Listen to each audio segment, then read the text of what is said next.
Welcome to Grawlix Nights, the Grawlix Podcast live show. I'm Randy. I'm Melanie. And I'm Jesse. Happy 2021. Whoa. Yeah. So normally we would do like a New Year's show, but you know what? The true monster of the week was 2020 every week. Mm-hmm. Yeah. And I think I'm going to adapt a certain policy I've been hearing. We're not going to look backwards because that is how you avoid consequences. We're only going to look forwards. 2021, it's looking up. It's going to be great. We're not magically everything's going to get better. We're not going to have to hear things like terms like sedition or domestic terrorist. But what's the likelihood of that? It'll be great. Yeah. So instead of all that, we're actually, by looking forward, I figured in a way this is going to be kind of a kicking it. Paul said we're early. New year, new rules, baby. We're kind of going to be kicking it old school because we're going to talk about a comic book movie and some Doctor Who. So by looking forward, we're actually looking backwards to a movie that came out at Christmas. Yes, this is true. Yes. All right, so real quick to hit the comments. This is 3 weeks? We only missed two, but missed two. it felt like a month. It's so weird. We used to record once a month, and that was the show. And now if we skip 2 weeks, it's like, it's been so long since we've done Grawlix. Yeah. Savannah said, "What's up, y'all?" And she also said, "No, we aren't going to look forward." Okay, I understand. Paul said, "2021, the year of fun." How's it going, guys? It's good to be back. Yeah. Paul, New Year's gift to you. There's no Snyder Cut news. Maybe we'll meander over to some related topics, but I've got no Snyder Cut for you. It's truly a new year.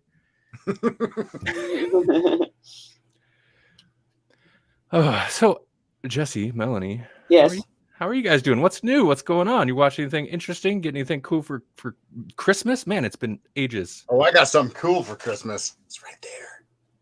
What is that? It's a red, white, and blue fanny pack.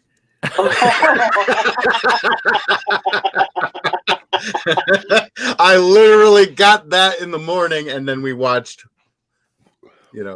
what we're going to talk about tonight. That'll be a collector's item. Be like, it's a relic. What's that? Kids will ask. It was ahead of the trend. Yeah. That was an experiment that went wrong. Yeah, but I can carry stuff.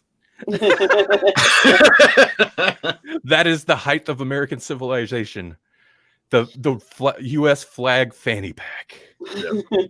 I don't have any pockets in these running shorts. Whatever shall I do? Pocket.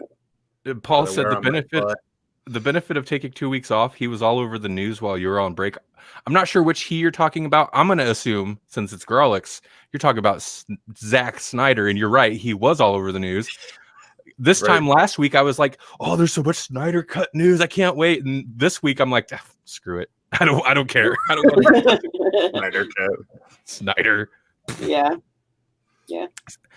Savannah said she's watched Promising Young Woman, which I think Melanie might have something to say about as well.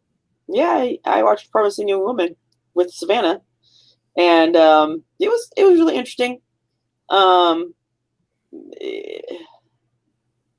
It's not the same at all, but it has a similar flavor to Hard Candy, if you've ever seen Hard Candy.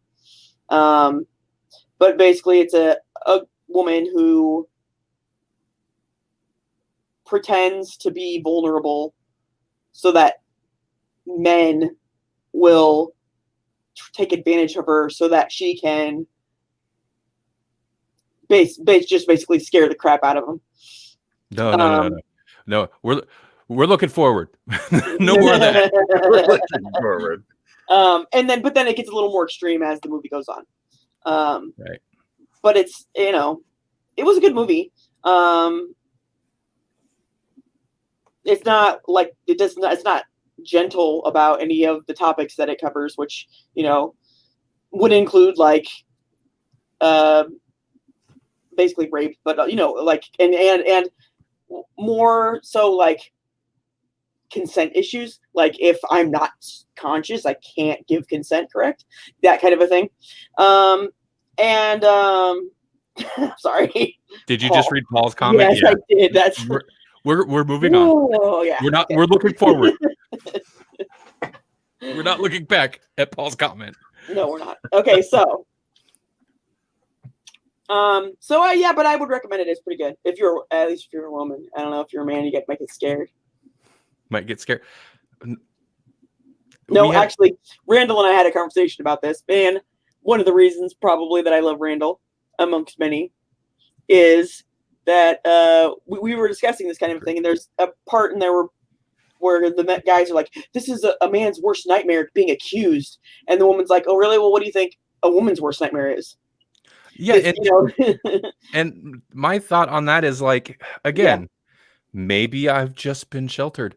I've never once been worried about that. I've never in my life been worried about being accused of such a thing. Right. Maybe because I just somehow have avoided situations where that's possible. Honestly, though, hasn't really come up too many times in my life. So, like, that's because you're a decent person, though. Which is why, like I said, one of the reasons I love you. Well, in my mind, that's just like, I don't know. Whatever. We're looking forward. Mm-hmm. This is not a political show, by the way. No. Even though we are the type of people that could just walk into, I don't know, like the Capitol building and probably walk out with a podium or something. Some might say that's just our privilege. I would say so. God. No. We went there. And we're definitely not going to get into any of those type topics when we talk about Wonder Woman or why would actually Doctor Who wasn't too bad about it. Like Doctor Who doesn't touch on things too heavy. Except no, it does. It got does. A woman in it. No, well, and they brought back their and they brought back their Trump analog character, but and their Dalek Sard. Oh my God! Yeah, we got the proud Daleks. So I think you just coined that, right? Did you just coin that? I did. You did. Yeah, you heard it here, folks. Hey, the proud Daleks. Stand back. Stand down. Go home. I love you. Remember this day forever. Brandon, it is good to see you. Heyo. He says too soon. That is it. Yeah, it really is. We're looking forward. That's the episode title. We're looking forward.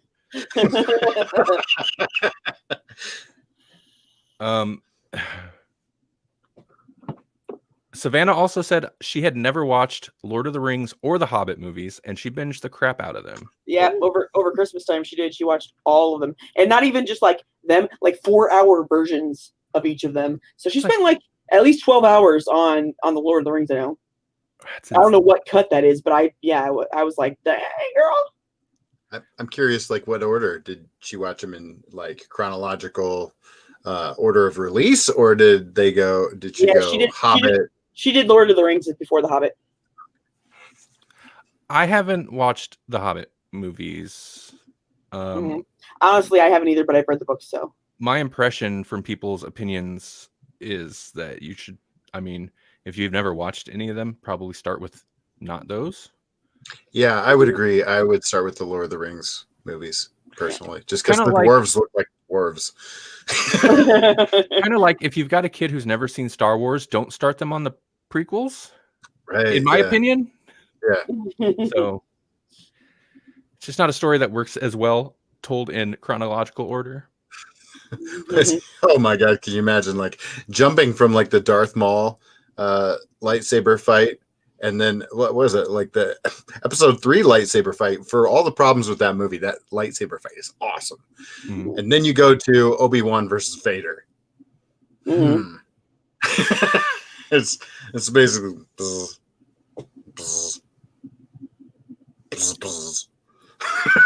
that's it. Brando says Orlando Bloom older in prequels. Funny. I'm not sure which. I am not super familiar with Star Wars prequels or any of the Lord of the Rings movies, other than the last one has 17 endings, and it was unbearable to sit through, especially when I was like, I don't care about this. I was not along for the whole journey. Orlando Bloom in like The Hobbit. The Hobbit was filmed way later. Right. Okay. So, I know who Orlando Bloom is, but I can't picture him in my head, and I just think he's very pretty. Legolas, the blonde hair. Oh, okay, he is pretty. Yeah. Let's he's get a pretty boy. I haven't seen him in ages since he's aged very well. Has he? Or at least I don't know how old these pictures are, but like this is younger Orlando Bloom, right? Right. And I'm assuming this is older. No, it's the same. He's the same. He's the same. It's actually Paul Rudd.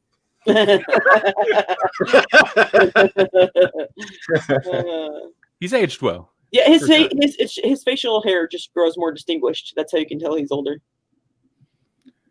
Right. That's the best way. Who is he turning into? He's turning into someone. He does look like someone else now, and I can't picture who. Mm-hmm. Not quite Robert Downey Jr., but like I'm on the right track with that. Like Seacrest, maybe. I don't know. He's turning into Ryan Seacrest, who is also never aging. So Savannah says he knocked up Katy Perry. The more you know. The more you know. Sure. Looking forward. Yes, Melanie? No, Paul said the gay elf, and that makes me want to play Dungeons and Dragons. Some things that we've watched since doing the show, I think. So Melanie and I were going to sit down and we were going to watch Mank, which is a movie on Netflix directed by David Fincher. It's about the writer of Citizen Kane, which was considered by, just say the American Film Institute forever as the greatest film of all time. Right. And shot in black and white, looked very interesting to me. Score by Atticus Ross and Trent Reznor using period appropriate instruments, which I was very intrigued by.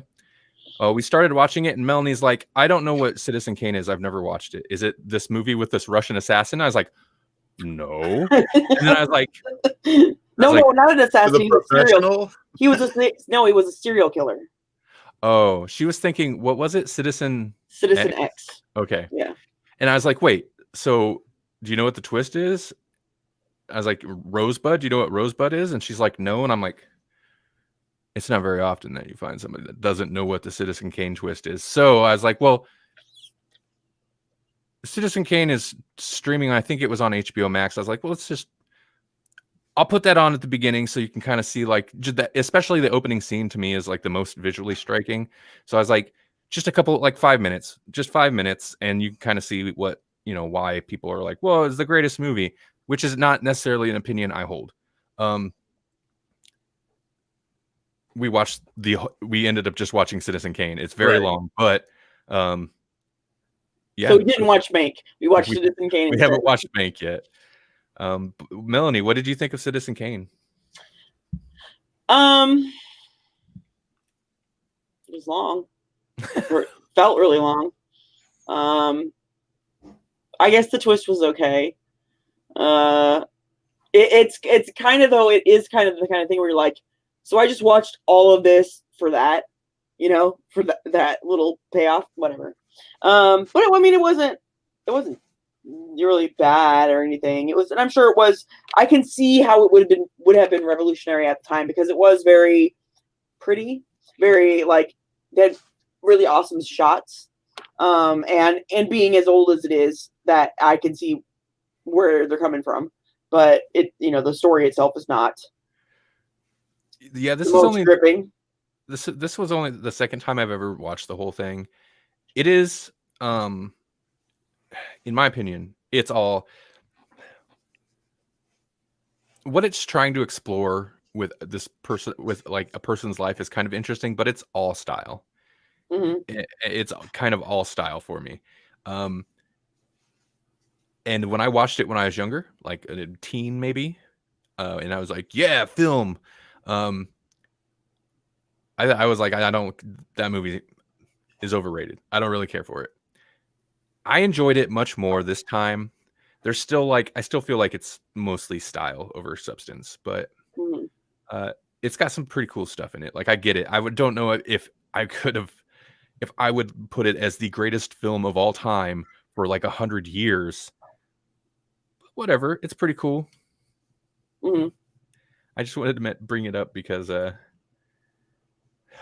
Citizen Kane, we got some class. Yeah, how often do you watch Citizen Kane? So we're looking forward to Citizen Kane. It's not at all what I thought it was, honestly. I mean, I'd heard of Citizen Kane before, obviously. The name comes up often, and so I knew it was a popular movie, but I wasn't sure. I didn't necessarily think it was that Russian thing, although that was a citizen something, and I knew it was a really good movie, and I thought that was a really good movie. But I like crime stuff, so there you go. I knew it was about some person who was famous for some reason, and in that, I mean, it is about a person who's famous. They just changed his name for the movie, but right? Am I wrong there? Isn't that about some like famous right? Guy? It's a fictional story, but they were so the story goes. Really, it was a parody of sorts of the owner of RKO Studios, which they were making the movie for. And of course, the most dangerous letters in the alphabet, RKO. Really? Yeah. Randy K. Orton. Sorry, had to go wrestling there. We can get off. Listen, we could get off Citizen Kane because this ain't gonna get us no. Oh, this guy's gonna get RKO'd out of nowhere. Yeah, it is. Okay, how about this though? Orson Welles. Because even if you're not super familiar with Orson Welles, like you might have seen some of the memes he's been featured in. And if you love Pinky and the Brain, you love Orson Welles because Brain is Orson Welles in Orson Welles impersonation, I guess, in a way. Yeah. Essentially, yeah. Is that before you started drinking? These? No, Brain. Before Orson Welles did those commercials. Right. Yeah. Those commercials. Oh, man. Yeah. That was something I was thinking about while watching this, because this was fairly early. And even though you see him, he's playing this character. Like, he's got, in my opinion, he's got charisma. He's got an amazing voice. I wish I had an Orson Welles voice. Everyone would be listening to the show right now if I had an Orson Welles voice. But he's got charisma, and you could tell he's younger, and like you can tell he's probably full of energy and very young in his career. And then just thinking about fat old Orson Welles falling asleep because he's passed out doing this wine commercial, falling asleep on the set, just hammered. It's like, oh, dude. I mean, I guess life does it to all of us, but that's rough, man. That's real rough. Yeah. Well, Wells. Orson Welles mixed with Vincent Price. That's kind of brain. Yeah. I see that. He's got a little bit of that Vincent Price to him for sure. Both awesome. Do you think if we had just like weird voices, that would draw people? Like not necessarily. I mean, I can do that, but I don't know that it would work. That on its own, no. Actually, I seen an interesting post because I'm in a bunch of like podcast Facebook groups and stuff, and just somebody asking about if your tone of voice makes that big of a difference to like your listenership. And I didn't really get involved in the post, but it got me thinking. I was like, there are shows I'll listen to where it's like, that voice sucks. It's unfortunate that you're doing a podcast. I mean, it's unfortunate that like you have that voice and you're like committed to the podcast thing, which is rare because most voices are fine. They're just voices, but occasionally you'll hear one. You're like, ooh, it's usually the more like, man, this kind of, nerd voice, in my opinion.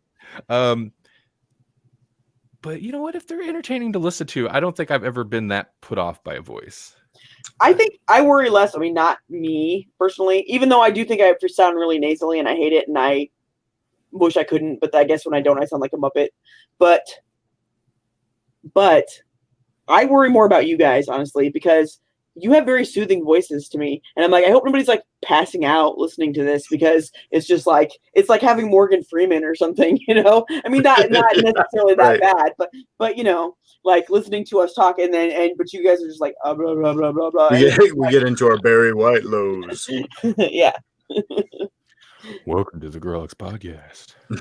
Yeah, there you go. That's why I have to start the show screaming, "Welcome to Grawlix Nights!" Like everything's just a jolt, just to be like, it's happening, and hoping that'll just maintain them through 2 hours. So we don't just put them to sleep.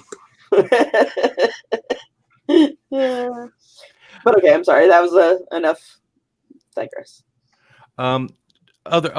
Since this kind of started as like Netflix movies, Melanie and I watched The Old Guard, and then similar, I watched on my own Project Power. I didn't watch that one yet. The Old Guard is Charlize Theron, which is why we watched it, because Melanie. I have a little bit of a girl crush. Sorry. And they're like, it's got to be based on a manga or a comic book or something. I bet it's a comic book. I kind of guarantee it, which makes it more appropriate to talk about, I think. But it's basically, they're like, she's one of 4 or 5 mercenaries, but they're like immortal mercenaries that just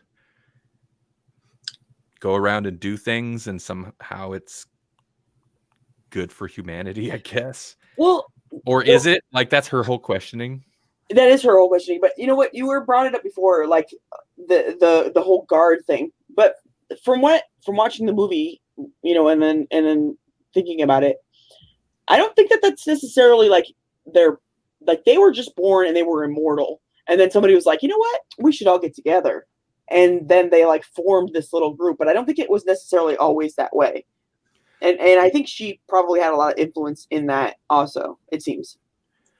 So it was based on a comic book. It was based on a comic book of the same name by Greg Rucka, who also actually wrote the script, which is, I like to see that. That's good. Yeah. What is it with immortals and having to kill people? Like vampires like to kill people. That makes sense because they're literally their food. The Highlander, he's like, you can live forever, so I'm gonna make sure none of you do live very long at all. Right.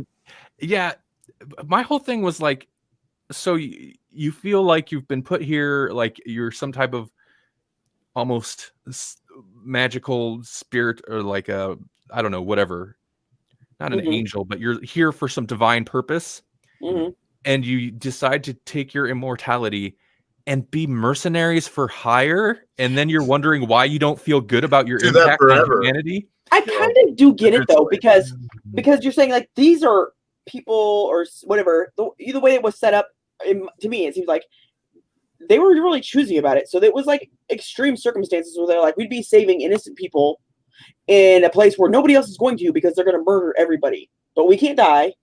So it makes sense to me. It makes sense to me that would be a thing that they would choose, because what else are you going to do? Just get drunk every day? I mean, you know, do something good with your life if you're going to be there for millennia. No, but you become a Rockefeller or whatever it is. People are all paranoid that, you know, they're super rich and they're like, they're actually pulling the strings. You become that because you're immortal. No. And if you want to like actually have some type of direct visible impact on humanity as a whole, you don't just be a random mercenary. I can get where that might be good, but like, I can never die, so everyone else must. Yeah, and I must surround my never-ending existence with death. Yeah, by my own hands. I'm just saying, I liked it a little bit, and I think if I were immortal, rather than hoard a bunch of money, I would rather keep people from being evil to each other by dying, and if I needed to, killing somebody. But whatever. No, I got you. I feel the central concept of it is a bit flawed, is all. I'm sorry, I've like got all stuttery, but I'm like, I'm sorry. I just remembered. Hey, I should probably do all my pimpage things that I haven't done yet. Real quick, I mentioned Project Power. This I kind of liked more than the Old Guard. It's not perfect. The Old Guard, my big thing is like, it's just like, there's some cool action. It gets bloody because they can kind of regenerate. So like they get a little gory with it. But it's otherwise just like kind of some bland looking mercenaries skulking around in areas. It's like, that's dull. It's boring. Anyway, Project Power is Jamie Foxx and what's his name? I'll pull it up. I've got it right here.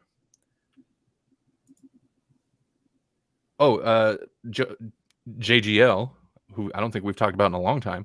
Joseph Gordon-Levitt. And is it Dominique Fishback? Fishback is an unfortunate last name, in my opinion. It is.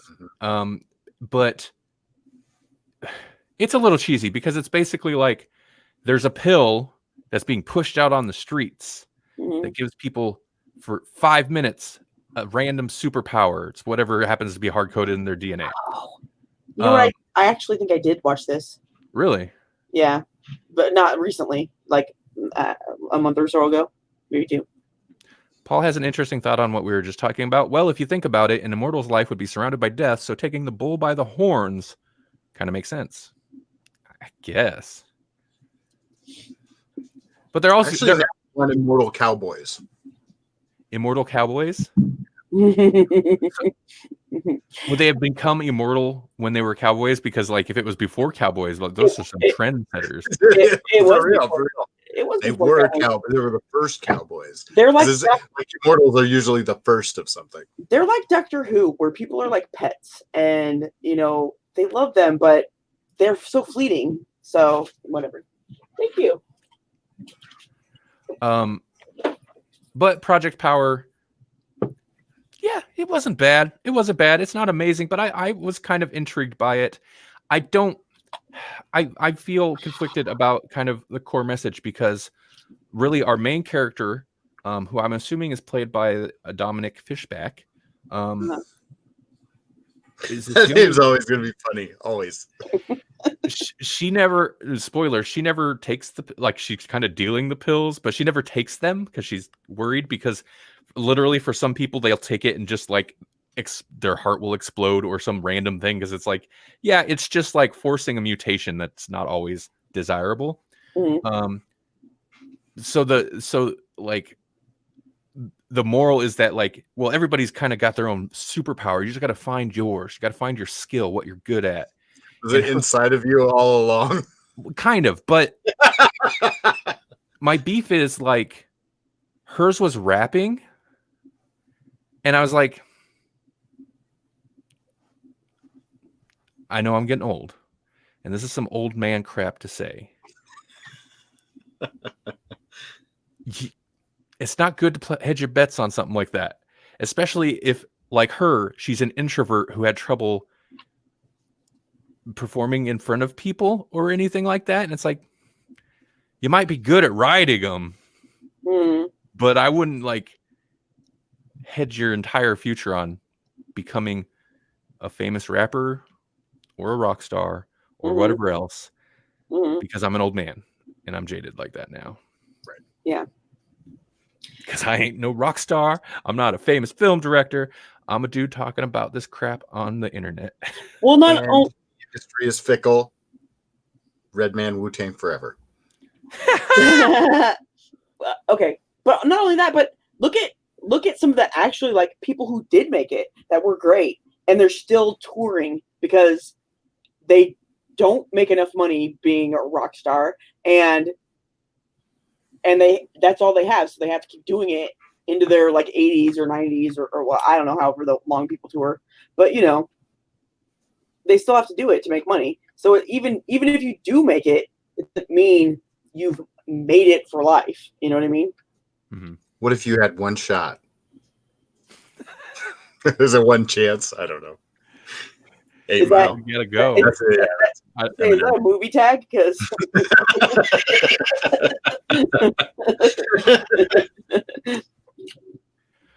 I don't know how that whole thing goes. Otherwise, I'd follow it. Jesse Kiefer said, Cobra Kai, Cobra Kai, Cobra Kai.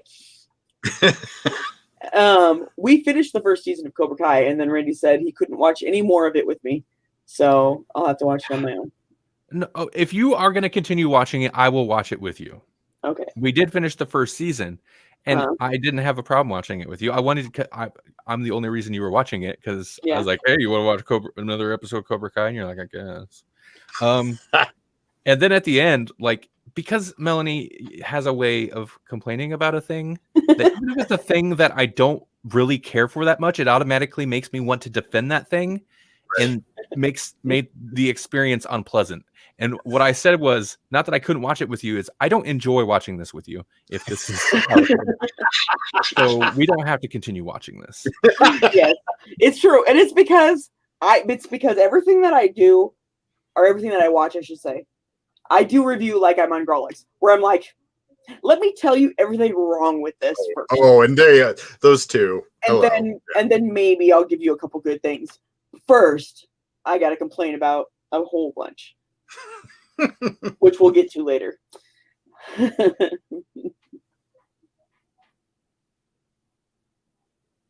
So,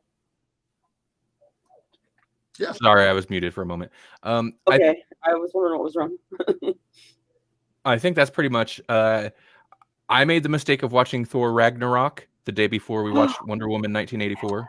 Oh no! No wonder. Yeah. Yep. No wonder. Yep. No Wonder Woman.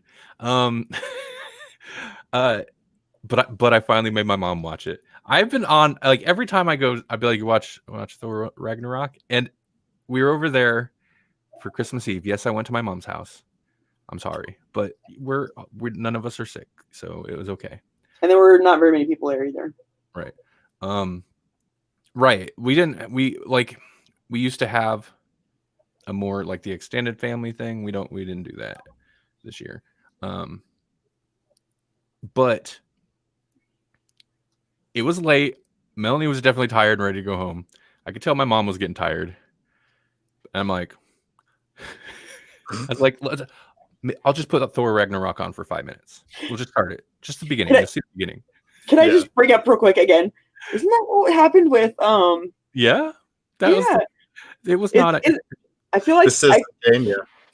I feel like just for 5 minutes it's like Randy's. Never mind. I'm not going to say. I know. Yeah, just the intro. Yeah. It's just the intro. That's the intro. Right. Yeah. Oh, I need to log Phantasm on here, man. I've been making Melanie watch Phantasm. We've watched the first 3. Oh, hey. Yeah. We watched Phantasm 3 last night. Mm-hmm. I agreed to watch them, so it's not like you were forcing me. I agreed to watch them. I found Phantasm for like, I don't know, like $3 or something on Blu-ray, and I'm like, so I haven't revisited it yet, but I'm like, it's up there, and I'm like, I should do that. But it's not a movie that Holly's going to care about at all. Like, she'll actively like not enjoy it, so it'll be like watching Cobra Kai with Melanie. I don't know. It's not even that. It's like It's not like I don't enjoy it. It's just I get so angry at people. Yeah. That's it. Yeah. Oh, and and I get it. There's plenty to get angry at in that show. So many characters that are like, "Oh, dude, I would punch you." And honestly, like, I even told you, Melanie, when we were having this slightly spirited discussion afterwards. I was like, "You're not wrong in what you're saying. In fact, these are all points that I think I discussed and had criticisms of when we talked about it way back in the day with Dustin on a random episode that me, Jesse, and Dustin did. Because it was it was just, first season. So it wasn't wrong. It's just like your tone is like, I don't feel like it deserves that tone though.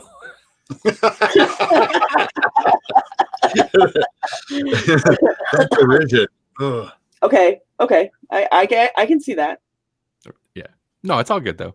And it wasn't. Listen, we've had way more venomous conversations along those lines that just went to the point where, what was it?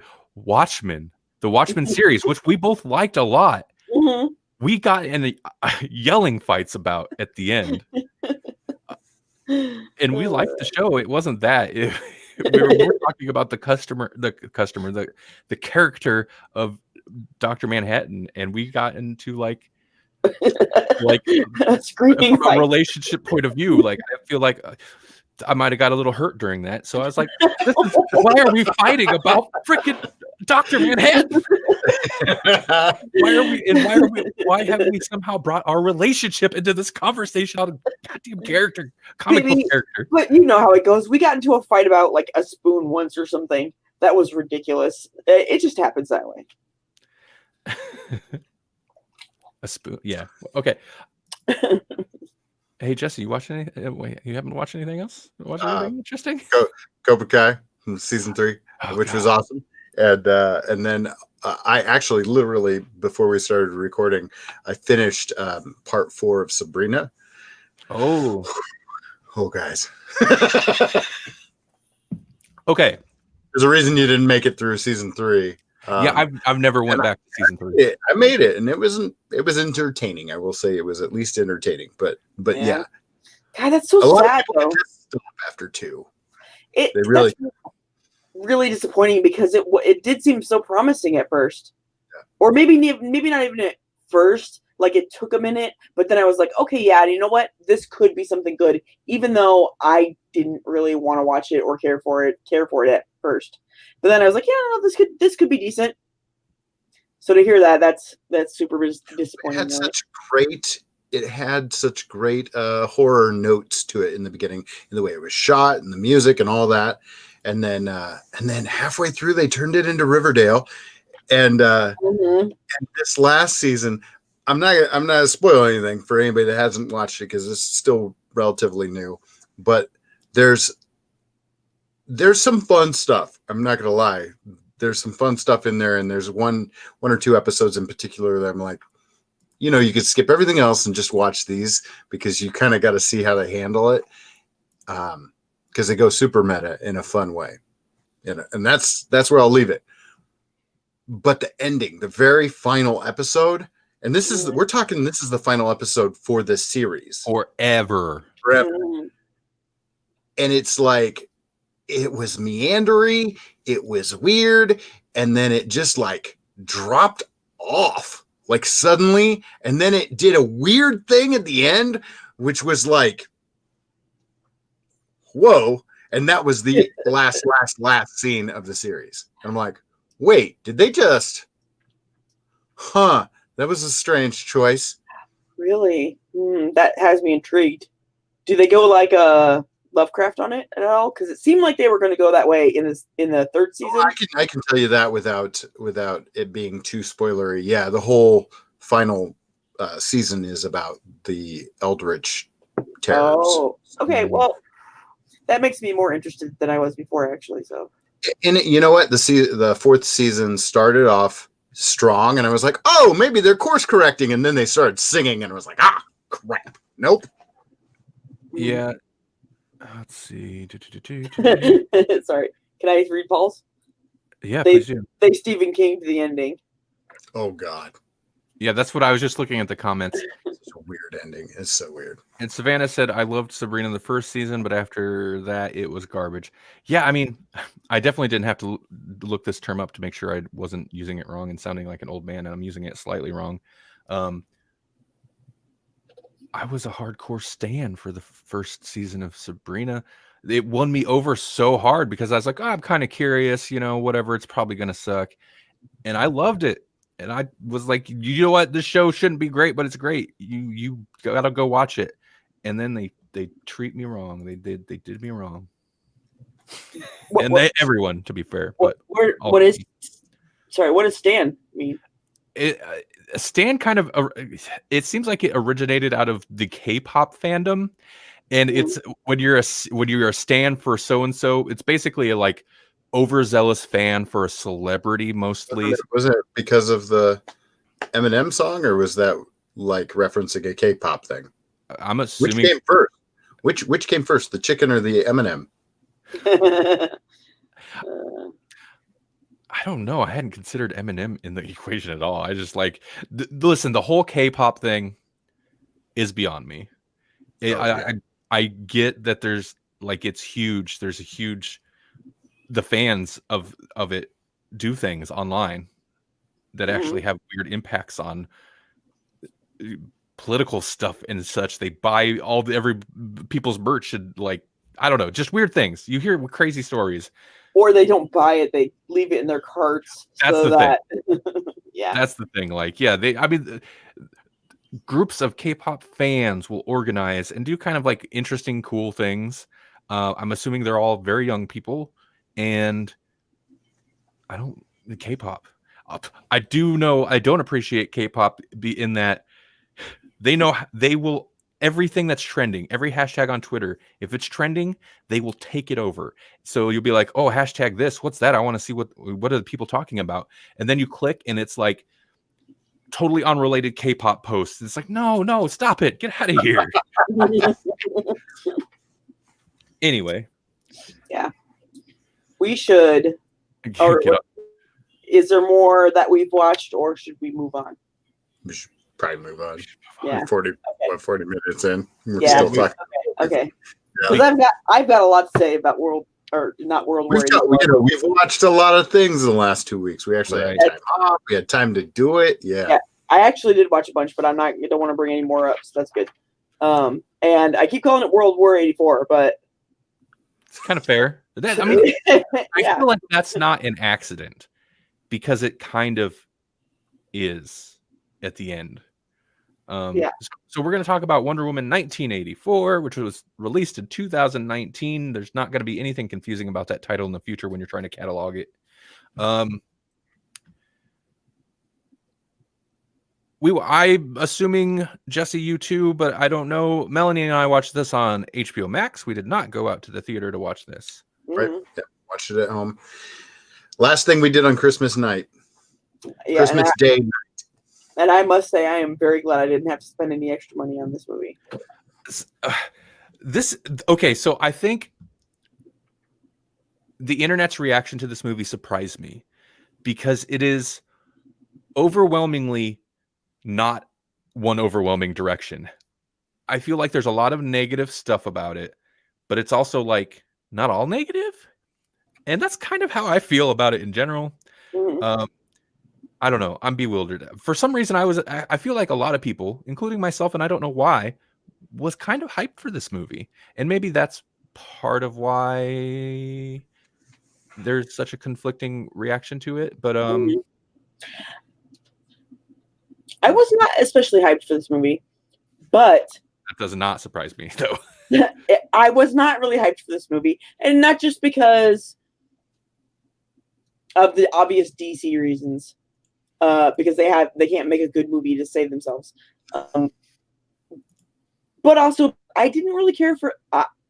Maybe everybody can be mad at me. I didn't especially care for the first Wonder Woman movie, and Wonder Woman was my least favorite. Not my least favorite. One of my least favorite parts of the first movie. So I didn't really have high hopes for this movie because one of my most favorite parts, died in the first movie.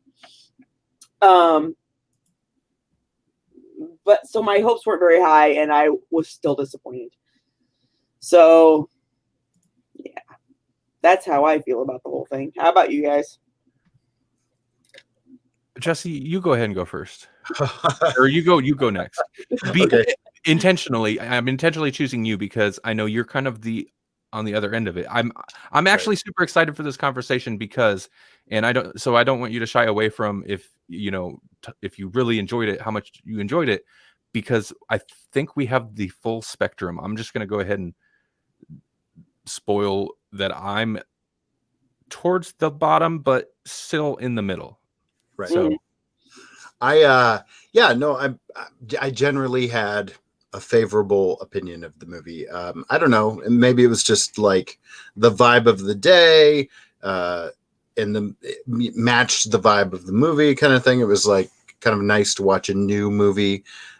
Maybe maybe I didn't have any expectations. I don't know what my expectations were. And it kind of feels like DC movies have been going this way since like Justice League. You know, you got the Whedon cut that everyone loves so much. Was getting more into this kind of like humorous, campy, and I know that word's gonna come up later. It started delving into this campy territory, and it started with probably immediately, probably with Aquaman. You know, like Momoa's Aquaman is where this where I feel like this all started, and maybe the Flash, but like we started getting a lot more of that, my man, that kind of thing. And then you get the Aquaman movie, which is 100% that, you know, brotastic charm that he has, and then we wind up here, and this is like maybe in that her backstory, and it's in a weird campy time in American history, you know. Maybe that's my problem, because I didn't watch any of the Aquaman movies, even though Jason Momoa is gorgeous.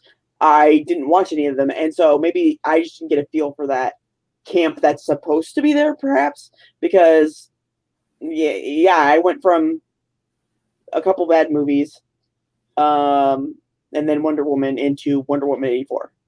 Right.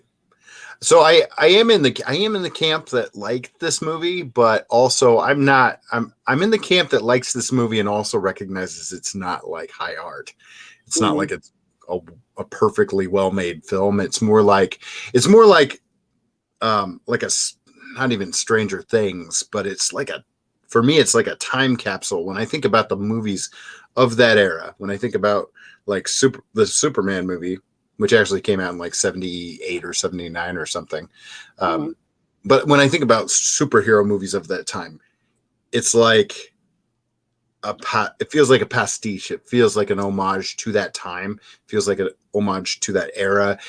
And so some of the things that make absolutely no sense make total sense to me, because it's like I'm seeing Christopher Reeves flying through the air with Lois Lane, and she's saying some god-awful cheesy nonsense about being in love and hand in hand with a god and all this kind of nonsense. And then Richard Pryor's doing crazy stuff with the weather, and it's just nonsense. And Gene Hackman's turning a piece of Superman's hair into a nuclear clone, like all sorts of, that's superhero stuff from the 80s. So my brain goes, okay, we're shutting off and we're just going to do the right. And that's what I did. Okay. So I really liked some aspects of it. I liked a lot to do with the villain. I actually liked the conflict, the plot, this ridiculous kind of fantasy concept of this wishing stone. I actually liked a lot of that, which I feel is kind of campy. I think some of the other things, though, and this is why you mentioned camp, because I had a comment and I threw camp in quotations, but you're not the only one I've heard refer to it as camp. Right. There's the flaws in this movie. I can't just write off of it's camp. It's saccharine. It is superficially, artificially, intentionally like trying for like hopeful blah blah blah, and it's like it's what you mean when Chris Pine is flying an invisible, spoilers by the way, when he's flying an invisible jet through fireworks. You mean that's yeah. I'm like, yeah, let's camp. While we were watching it, I'm like, oh yeah, let's fly to some explosions. That's on smart. the 4th of July, like it's just like, oh my god, holy cow, over the top. Disingenuous. That's the term. Yeah. It feels disingenuous. Okay, so I appreciate, like, in terms of it taking place in the 80s, I appreciate kind of the look of it, because it's hyper 80s in the setting and the outfits. And it's not necessarily like the synthwave or Stranger Things doesn't always do it either, but like the throwback cool elements of the 80s, there's a lot of not cool looking outfits and characters. Like it's the kind of ugly 80s too. Right. So I appreciated that. Something I hadn't even thought about though, there's no like contemporary music at all. And I'm like, how, which I guess is fine. I mean, that's almost like more, what's the word? The word escapes me. But it's weird to do a movie, Wonder Woman 84 and not have a single 80s song anywhere. Yeah. Anywhere, which is really strange, but maybe that's the point. Maybe she's like, well, just because she being, Patty Jenkins, maybe that's the point. She's like, I don't want it to be just like another latch onto the 80s, blah, blah, blah, and just throw a bunch of pop music. She want to Captain Marvel that and throw a 90s girl power song right there in the fight scene for no apparent reason.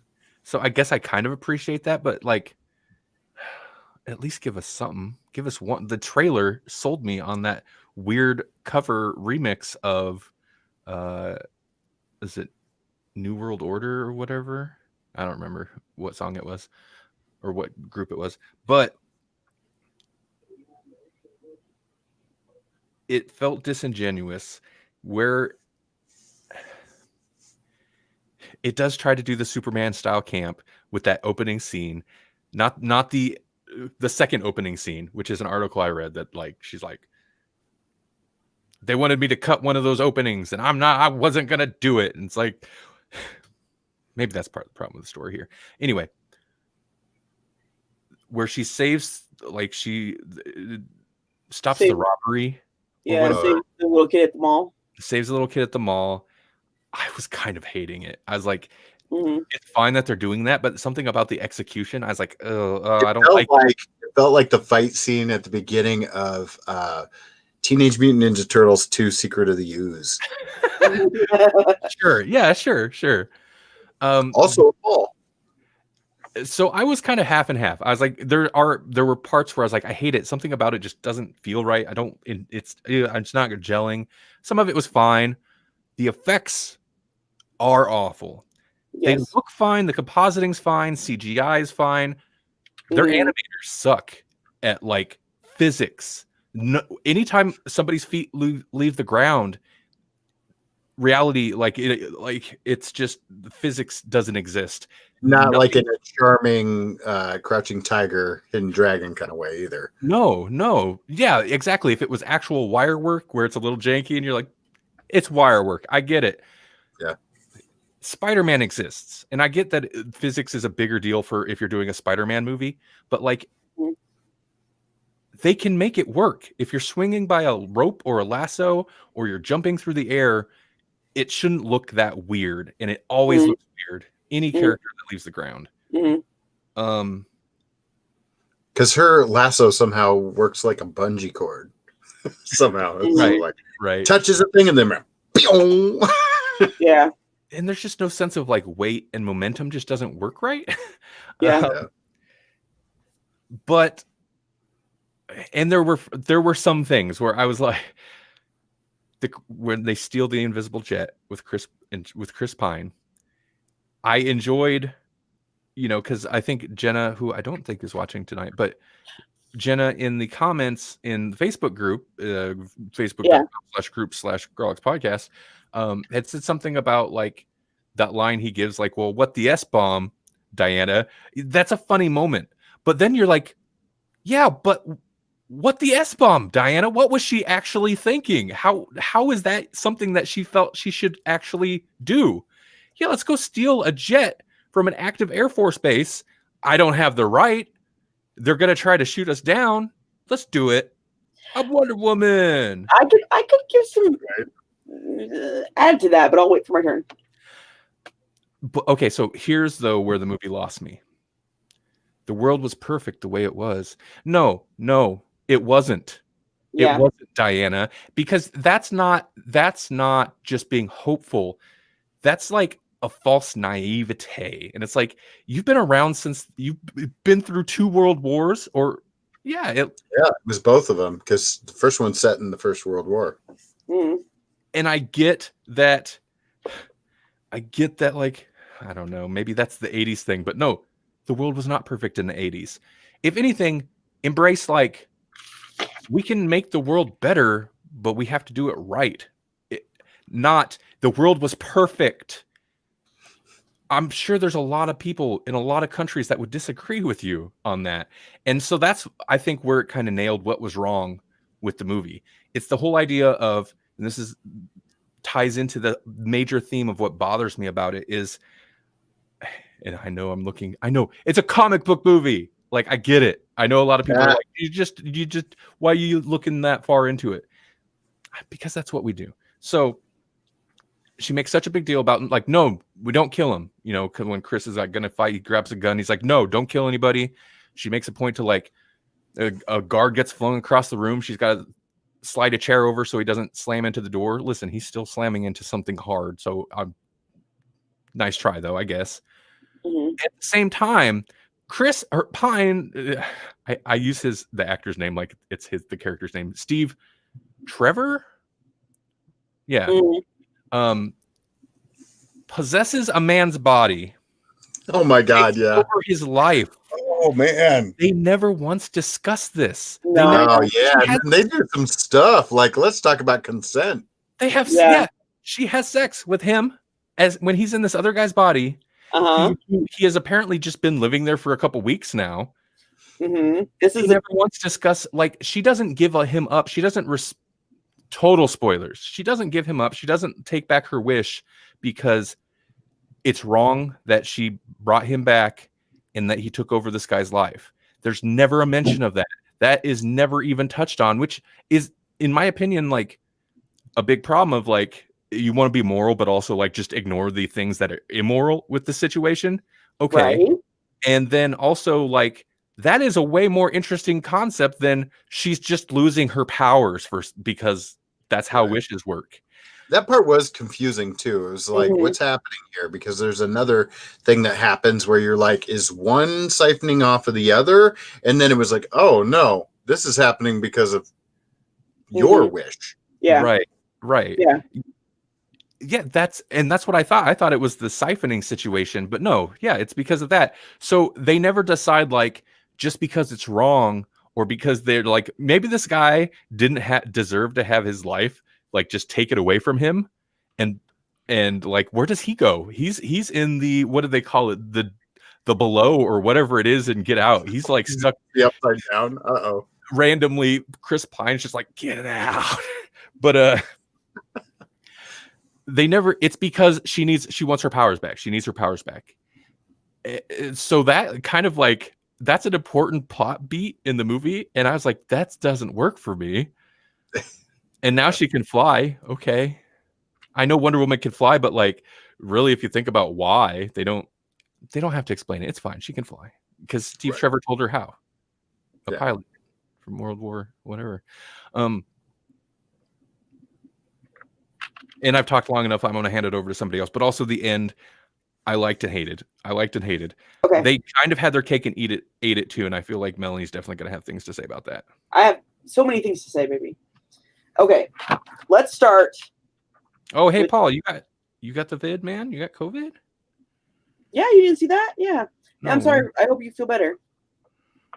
I'm not too worried about it because you're young and strong. I haven't been especially concerned, but it does suck not to be able to taste stuff. And I hope you get better soon. Facebook has not been showing me his has he posted about it? Okay, well, Paul, yeah, I'm sorry to hear that. Hope you feel better, man. Paul had said that the movie for him was convoluted. Yeah. Okay, here's how I'm gonna start. I didn't care for this movie. The acting was bad. There was no character development. The CG was horrible. Let's see. The bad guy and his wife both should be in jail because they both just left their kid over and over and over, abandoned their child in an office building somewhere. I don't understand that. That's wrong, and I don't see how it could happen. Let's see. Besides the fact that I can overlook the impossibility of the bad guy scenario, the main bad guy, I mean. Because honestly, no, not everyone in the world is going to be like, oh yeah, that's what I wish. It's not going to happen. But let's overlook that even, okay? And Randy already brought this up, and the possessing an innocent man and ignoring him.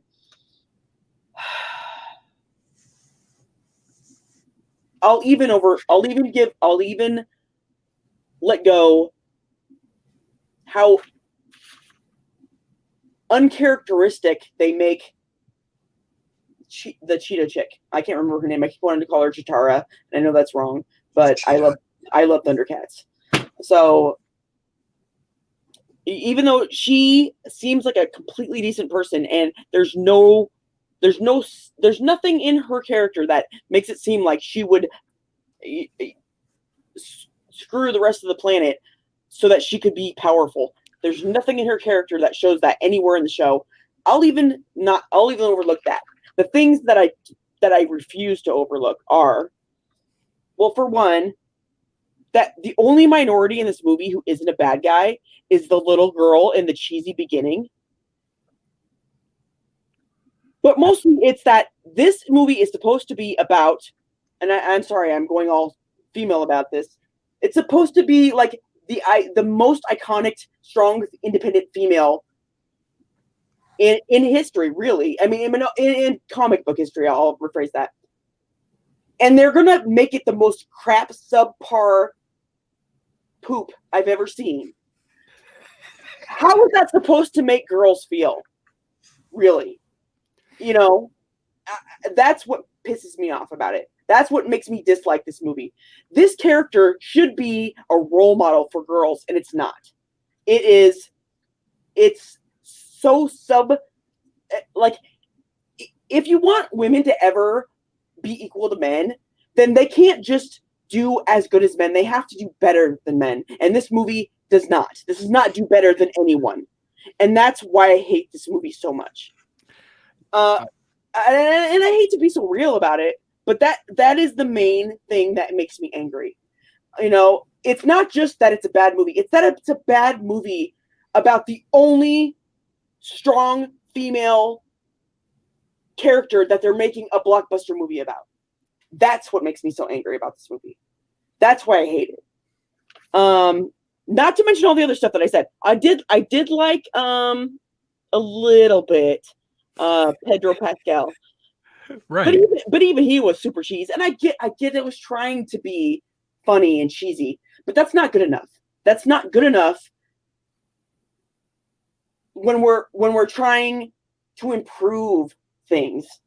Making a movie that's kind of funny but still a super crap movie about somebody that's supposed to be an inspiration, and for a lot of people, the only real, like I said, strong independent female character that they really know about, to make it a subpar movie is a disgrace. And I would rather they not have made a movie than have made this movie.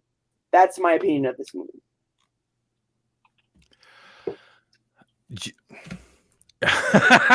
I'm sorry for laughing. I was not expecting your rant to get that impassioned. They're all very valid points. You know? Thank you. It is weird that Cheetah. I feel like that she didn't have to be Cheetah. Like, they didn't even need to make her a named character. Like, what they were trying to do with her did not require. Mm-mm. And she got relegated to a right-hand man, a henchman. Can I real quick jump in with, while we were watching the movie, because my brain works this way, and I always, not intentionally at all, but I always guess the ending before we get there. And the ending I had guessed would have been so much better, not just for the character, but for the movie, than the ending they went with, which was, and I'll share it with you. When they showed that armor and talked about the lady defending the whatever, I'm like, oh, well, Diana's losing her powers. And this cheetah chick isn't a bad person. So I'm going to guess, since she has powers, Diana will give her the armor, and she will sacrifice herself to save humanity because she's really inside a good person. And that will give Diana the time to save the world. And that's not the way. They just crapped on whatever character building they had done with her and said, you know what? No, we'll just make her super selfish and we'll still give Diana the armor to wear for no apparent reason. And then she'll go save the day with crap. Yeah, they really did make her just a sub boss to the final boss.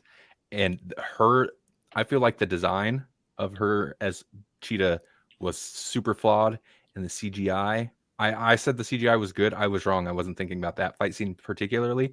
Mm-hmm. The CGI did not look good. It was that whole scene was weird and gray, and it was not that great. Yeah.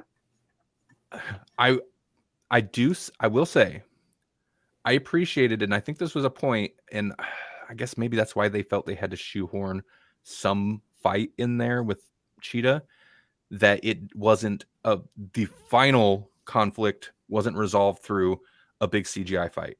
Mm-hmm.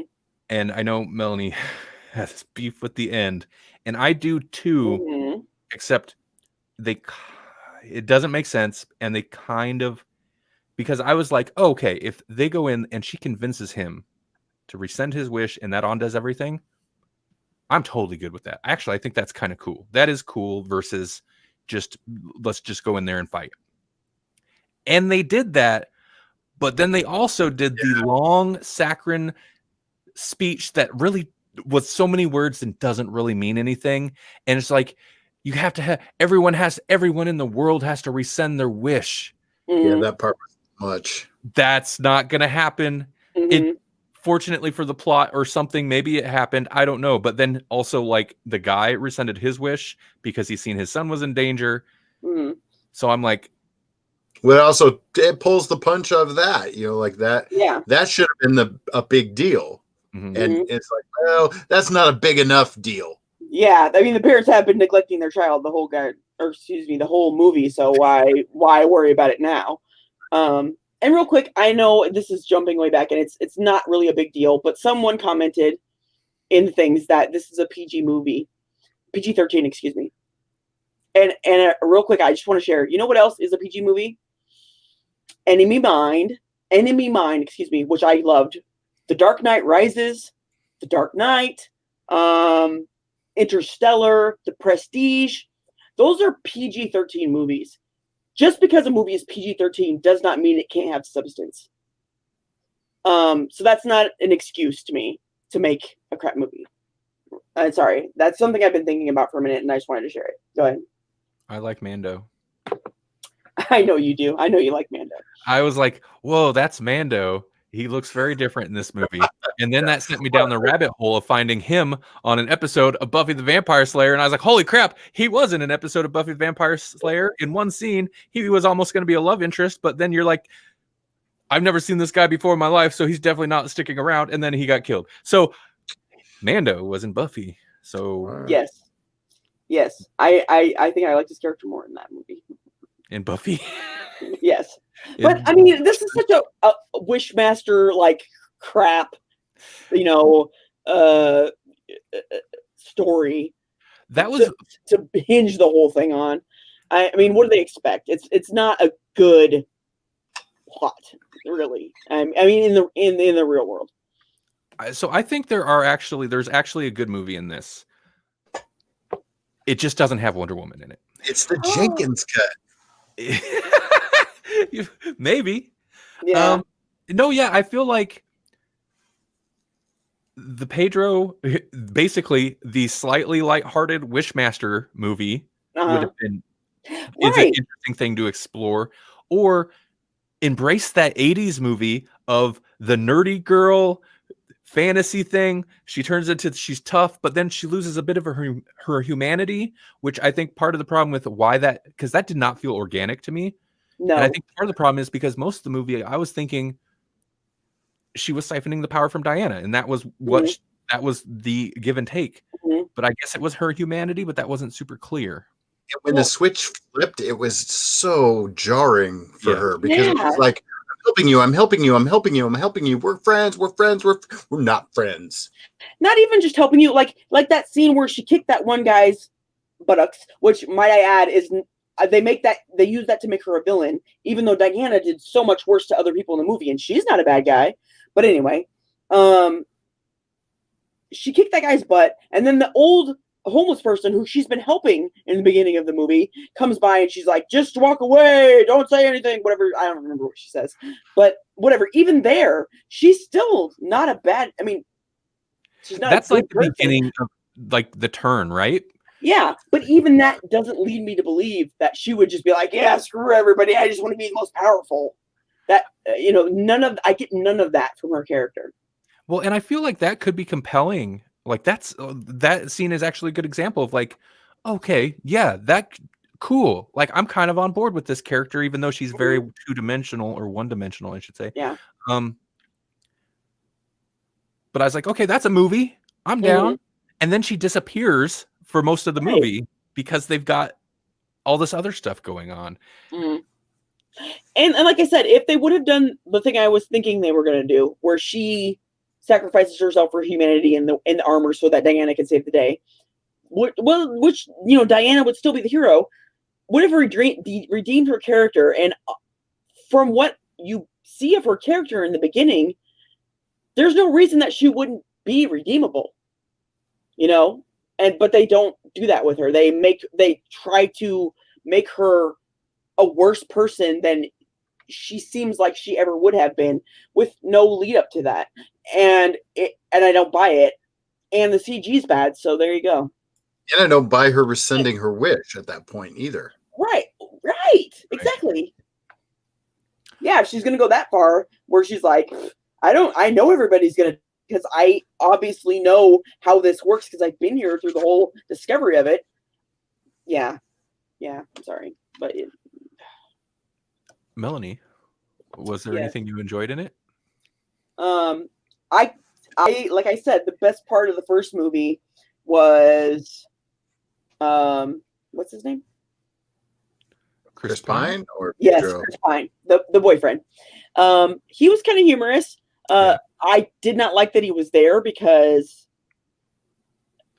if my dead boyfriend showed up in somebody else's body, that would be the movie. That would be what I would be focusing on the entire time, was trying to fix that, because you don't just let people possess other people. That's not okay. But since they didn't focus on that, I did like Pedro. He's good. I mean, I enjoy his personality.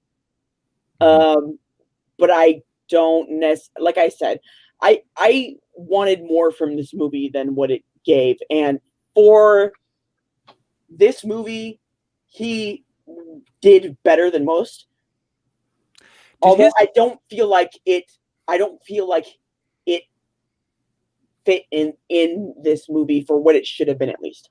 I think he acted really well. Like his acting was far beyond what this script gave him. Right. I agree. I kind of feel like, no, I'm telling you, like, especially if they're going for a slightly fantastic or fantasy 80s thing.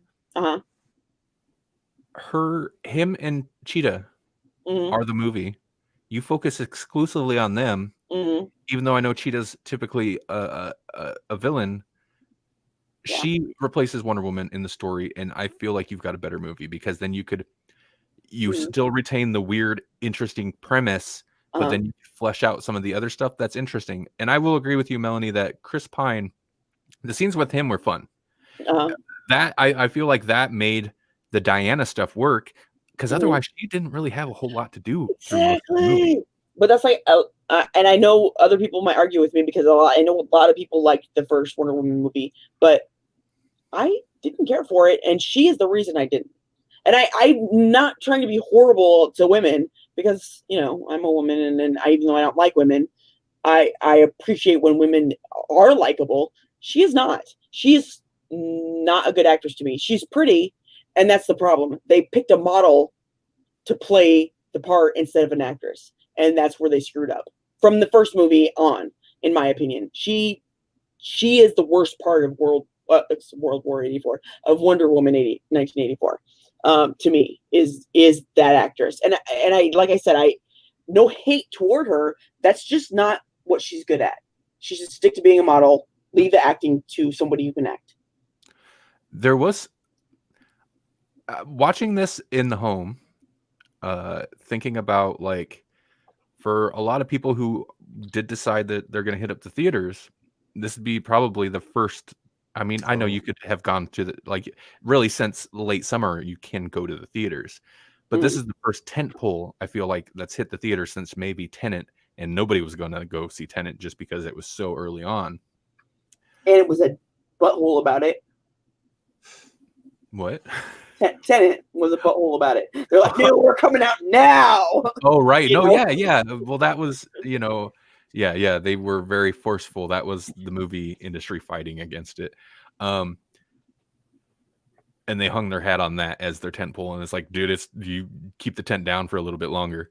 But that said, like, if you were going for purely fun comic book movie with a visuals, and that was the thing I was thinking about watching this. I was like, this is the only downside to watching something like this at home, at least with my setup currently, is the theater experience of the visuals would have been great, because there are, like, this movie shot for the theater for sure, and you can tell when they're flying through the fireworks and stuff. I was like, that scene in particular, I was like, oh, that's awesome. Like, it is a blockbuster, and I feel like we probably won't see one necessarily made like this for a while. I feel like the studios are going to be pulling back in terms of these kind of big blockbuster movies.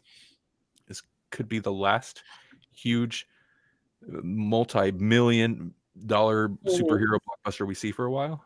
Well, but honestly, unless most of that money went to these actors who, like I said, I don't know that they necessarily deserve it. I don't know what they spent it on, because it certainly wasn't the CG. No, this looked like an expensive movie, though. It is a period piece, and period pieces, regardless what period they're set in, are not cheap. Even if they especially if they CGI the backgrounds. It's a big blockbuster superhero movie period piece. This was definitely not cheap. Can I really quick bring up the Hallmark thing? Yes, please do, because that was, I think, the best.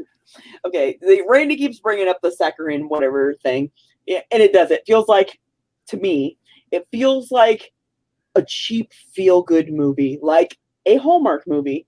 Your comment, so your only comment in, I think, the Facebook group was, it's the biggest budget Hallmark movie I've ever seen. Yes. Which abused me, because then I found out something, and I'm sorry, I'll hand it back to you. The character, or not even the character, it's the guy, because I don't think he actually has a name in the movie. Attractive man. Yep. The guy that Wonder Woman's boyfriend possesses his body. The body, that is, not the guy. The body is a regular in Hallmark movies, and I find that freaking hilarious because, I mean, this is kind of why I can't understand the budget, because if it's a blockbuster movie and it is Hallmark quality. No, the production is not Hallmark quality. Okay, no, it's Hallmark quality with a little bit of CG and stuff added in there. Okay. I think we've hit a wall here. No, I did love that, because you were like, because I was like, I don't know if I totally agree, but I get the idea of what you're saying of, like, the biggest. No, I maybe a little agree. The biggest budget Hallmark movie ever. And then I just love that I come across that article. I was like, oh, that guy's mostly known for being on Hallmark movies, so maybe that feel is not unintentional. Yeah. Maybe this was truly made for women, just not you, Melanie. No. What I mean is, think is about. That supposed to mean like there aren't any other women in the world with, like, taste and discretion? Listen to the words that I am saying to you. What I mean is, think about the reason Hallmark's kind of like almost a meme just in general, but the meme with you specifically is why? Because my sister watches Hallmark all the time. So maybe Wonder Woman 1984 wasn't made for you. Maybe it was made for your sister. That's true. That's, you know what I'm saying? And she's not going to be concerned with whoever the guy was that had his life taken away for Chris Pine, it should be like, oh, Chris Pine, although that guy looks familiar and kind of hot too. So like, yeah, but see, the thing is, I make fun of my sister for watching Hallmark. So I should make fun of her for watching World War 84. Also, if we're using this line of reasoning. Maybe. Okay, but I'm sorry. I'm done with it. Yes, I thought it was a crap movie. You've heard my reasons, and I bet by now you agree with them. So let's finish. That might be the best. Oh my gosh. I mean, it's not even wrong, because like I've come into this thinking, oh, this is dumb fun, and we're like, oh god, this is really problematic now that I've heard about these reasonings. I don't think you're wrong though either, Jesse, because we are definitely just digging into it. But I feel like, and this one doesn't do it. Okay, this one doesn't do it. Not to say it doesn't hit on social issues. The first one, if you're going to jump into World War, was it 1 or 2 in that one? If you're going to jump into a World War historical period, like, you kind of have to handle it with some seriousness. Like, you can't totally just cheeseball it up. I mean, you can, but you probably shouldn't. And this one is less that. They don't really have to concern. It's the 80s. So, like, cheeseball it up. Right. Nuclear arms race. Right. Mutually assured destruction. I literally built a wall around my city. Okay. Yeah. No. Well, people have made like, well, it's obvious, like Trump, Pedro. What is his character's name? Oh, Maxwell Lord. Lord. That's one of the things where it's like, yeah, these guys didn't have to have comic book names, because the Maxwell Lord of the comics has powers of his own, and Cheetah had powers of her own and an origin of her own, and they kind of just ditched those and just said, okay, you're Maxwell Lord, and that's fine, they can do that, whatever. Now we've got extra complaints. Good job, Jesse. Well, I was gonna say, like, yeah, I think if you were hardcore Wonder Woman fan, that you probably would not appreciate those changes. No, you'd be disappointed by that. Yeah. I'm disappointed. I'm not even a hardcore Wonder Woman fan because she's a little too kinky for me. Thank you, but still. Well, she's got a storied history. Right. I can't believe our viewers dropped down before Melanie got into her rant. I can't believe they weren't around for the rant. That was incredible. I did not expect it to get so. Listen, real? I laughed through it, but it was not like. It was real. I laughed because I was like, oh my god, I don't know how to handle this. Yeah, sorry.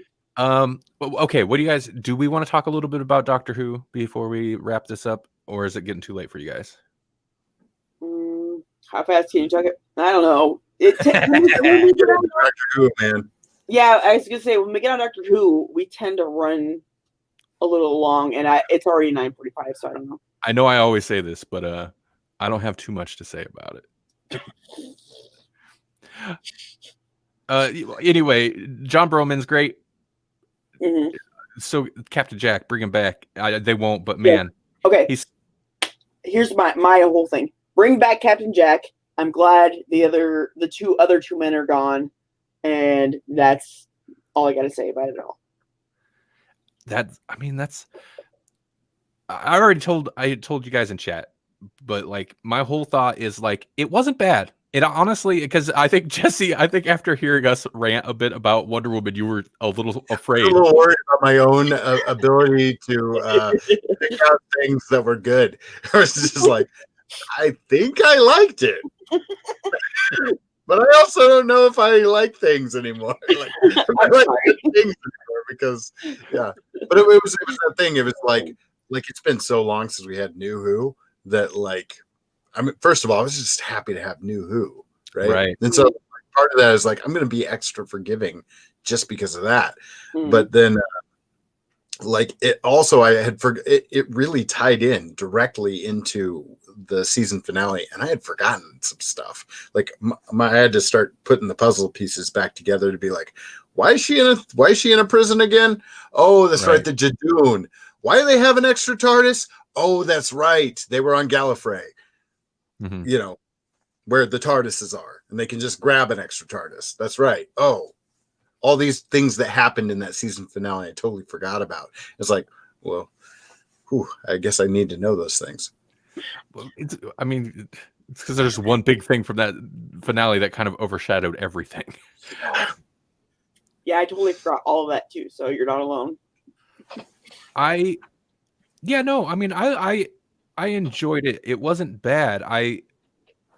It was a big modern Dalek invasion type story, and those are generally usually like, nah, they're not bad. It's pretty good. It's going to be kind of forgettable. It's going to blend in a little bit with some of the others, maybe.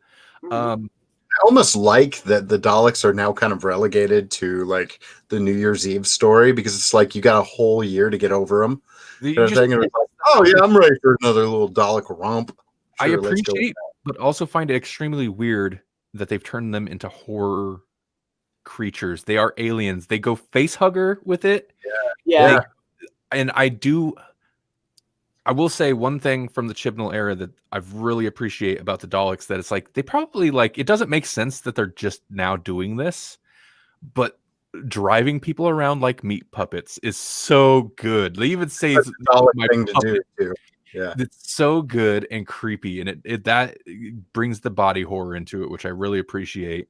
So much better than Moffat's the stupid eye stalk morphing out of people's foreheads. Yeah, it's so dumb. That doesn't even make sense.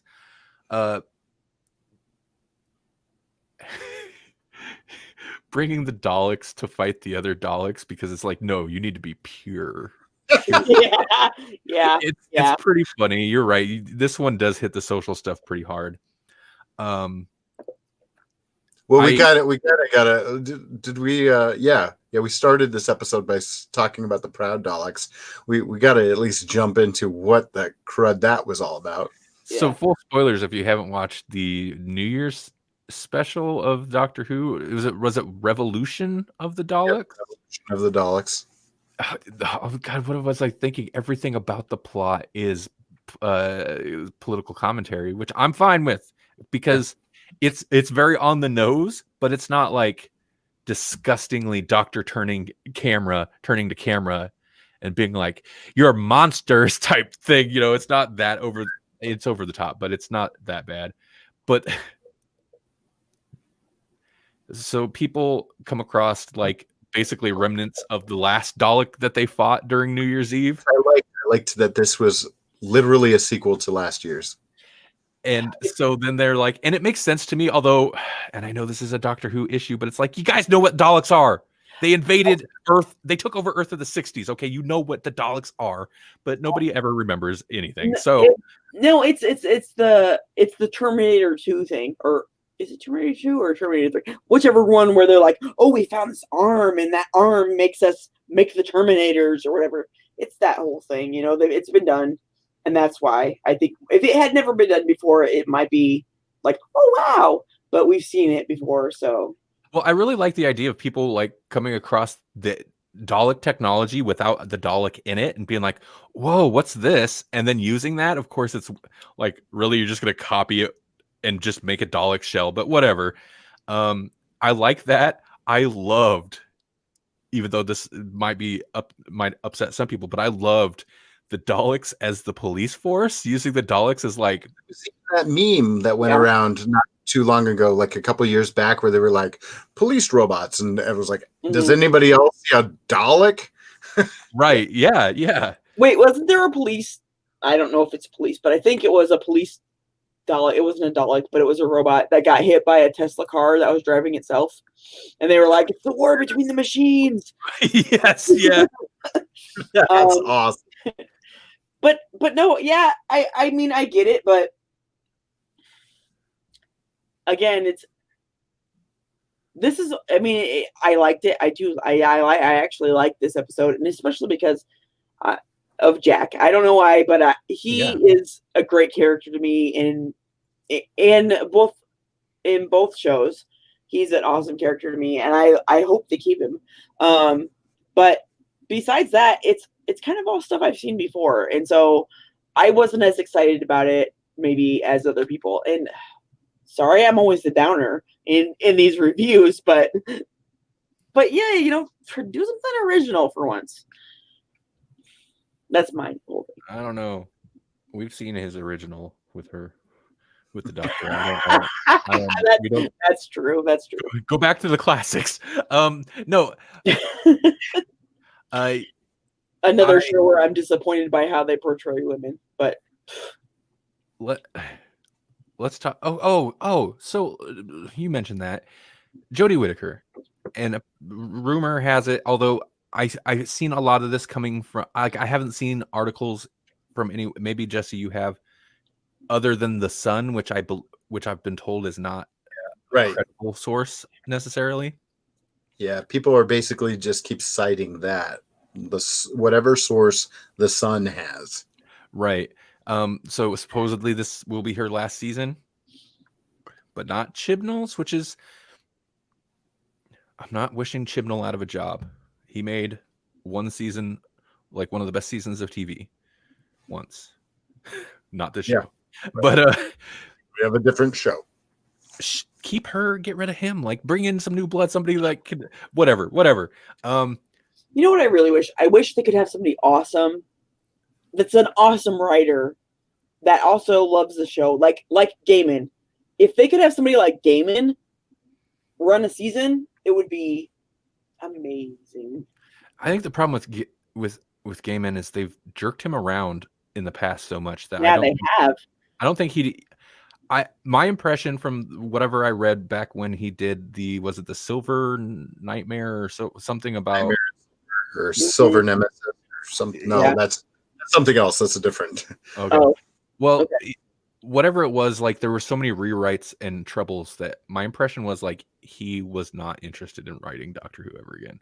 Right, but that's so sad because he's so good, and so it is. I remember this specifically because I love Gaiman, and he was like, they made me change the whole story, and it wasn't my story anymore, and so I don't like it. Right. But the thing is, he is famous because he writes such good stories. So why don't they just let them? You know what I mean? It surprises me that even you don't even get to be Neil Gaiman and not have to deal with rewrites and notes from the studio, so to speak. Wasn't that one even like a two-parter? How do you mess that up? Maybe it wasn't a two-parter. Maybe that was the problem. I thought it was a two-parter. That's when they. Part of it was Clara. They didn't know what they were doing with her character, and when he came on, she was still the Clara from olden times that we seen in that Christmas episode. And the kids were like the kids that were supposed to be there were the kids from, I think, maybe that episode that were supposed to be like regular, going to be in the show sometimes, and like they had changed everything about her. Kind of had to work around that. Mm-hmm. But back on point, Jodie Whittaker, I don't. She is the mopey. She's just mopey. Everyone's mopey in this show, except Jack, which is why he stands out so much. And I feel like Captain Jack is so much just John Burrowman that it doesn't really matter who's writing him. He's got charisma for days, and he elevates every scene he's in, and it's so good. Mm-hmm. Because I don't even necessarily think like what they do with him. There was some great stuff. They brought back the weird geometric shaped square laser gun that he shoots into there, and her calling him out for being like needing maybe it was Yasmin that did calling him out for needing constant reassurance and stuff like that. Stuff was great. But Jodie Whittaker, again, I don't think she's bad because they give her a scene. I think it was the scene with Ryan, which I didn't really care for, but her acting was on point. Yeah, she did all right with it. It's not great doctor acting, but they gave her real drama. Like she was like, here, have some drama or like portray emotions. And she's great. And I was like, oh yeah, that's why she's good. Yeah. Maybe she's just not like geared towards a doctor. actor role or something, but she's a good actor. Yeah. Oh God, I'm so glad. Here's the whole thing. The whole episode could have sucked. They got rid of Graham and Ryan. And I am so glad. Ryan just mopes the whole time. And I'm like, he's gone. Yes, he's gone. Right. He's just moping. They're leading up to him getting out of there. His moping doesn't make sense. I don't care. Get him out of there. And Graham, where's Graham? Oh, he's over there in the background. Sounds about right, because they don't know what the hell to do with Graham. He was in the background of the whole last season. Get him out of there. I don't dislike Graham. They just never had anything really for him to do. Right. I will say I disliked both of them. And the only companion that I have liked since Jodie Whittaker took over is Yaz. She's the only one that was interesting at all to me. She's the only one who seemed like she enjoyed the mystery and the travel and the surprise of it all. And that's what you need a companion to be a good companion. And she's been the most consistently written too, because as if to just remind us real quick for Ryan's final episode that he can't ride a bike. Right. He's had no problems since his first season. They just quickly forgot his condition. Yeah, didn't they even have an episode where his other problems, I don't know, climbing ladders or some other weird stuff, he overcame everything except riding a bike. I thought they even already did the he rode a bike thing. I don't know. Maybe it was just he was going to try riding a bike again, but take a bus, okay? Leave the bike alone, take a bus, get on with your life. And I wouldn't be up in the Highlands if I were trying to learn how to ride a bike.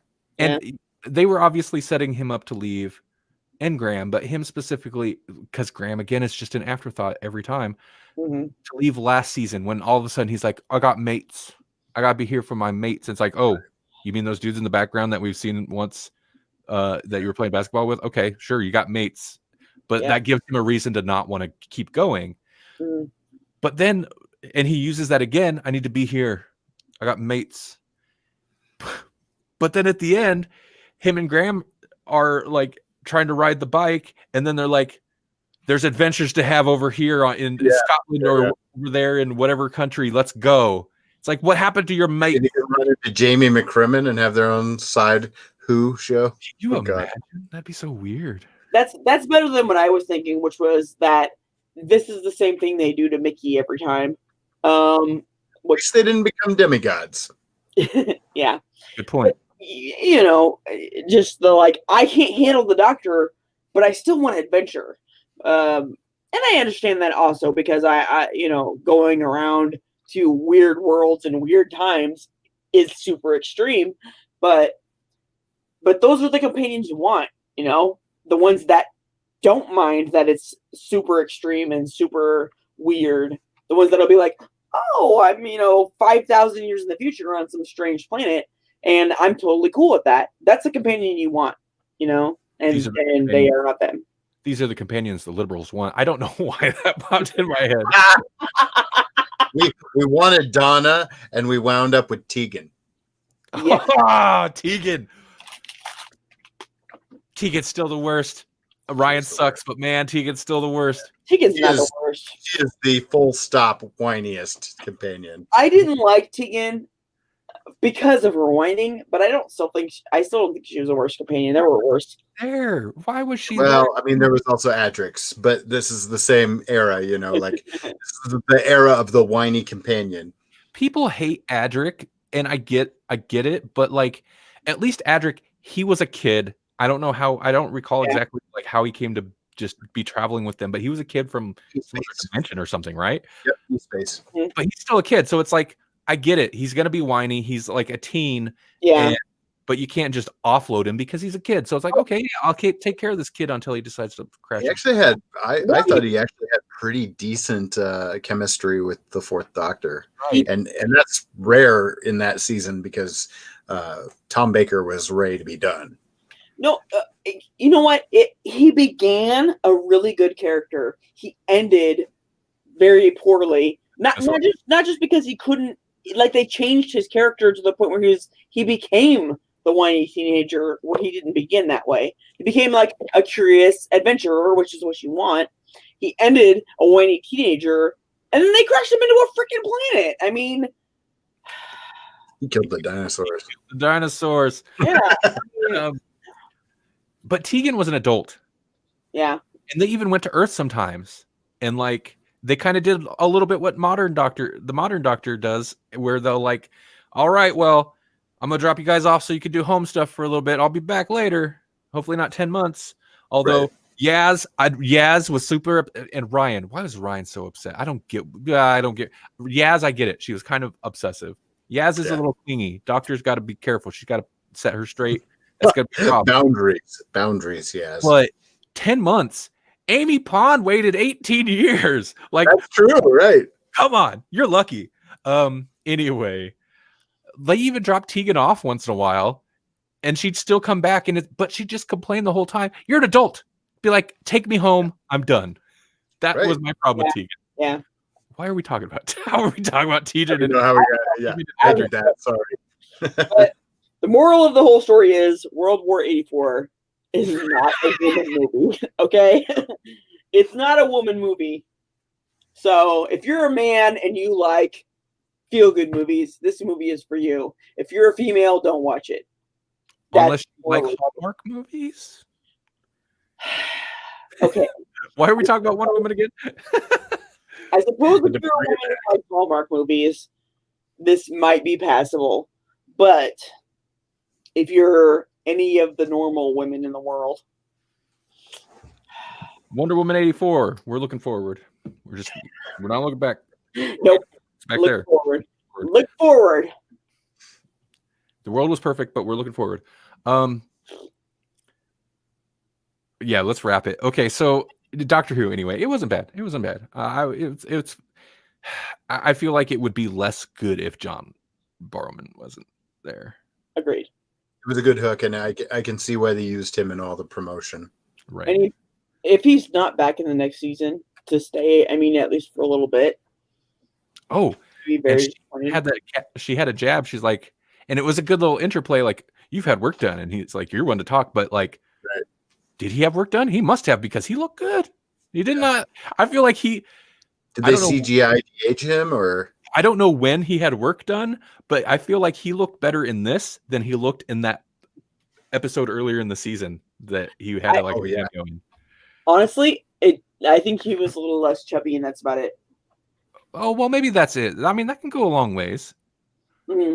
And damn you, men, but aged men just look more distinguished to me, and rather than aged women who look like swamp witches as they age. So, Now, I had assumed that all the Torchwood stuff was canon, but he mentions Gwen or whatever. Yeah, he mentions Gwen on the moped, and I think that happened in one of the Torchwood big finishes, but I don't know for a fact.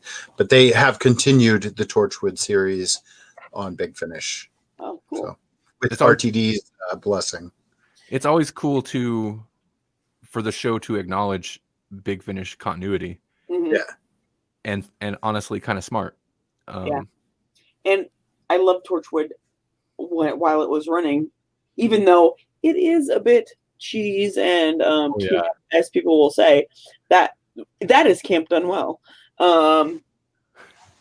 Or camp done not well, which makes it more campy. Okay. Yeah. Maybe. Torchwood is kind of fascinating because I feel like the first season is bad for different reasons than the last season is bad.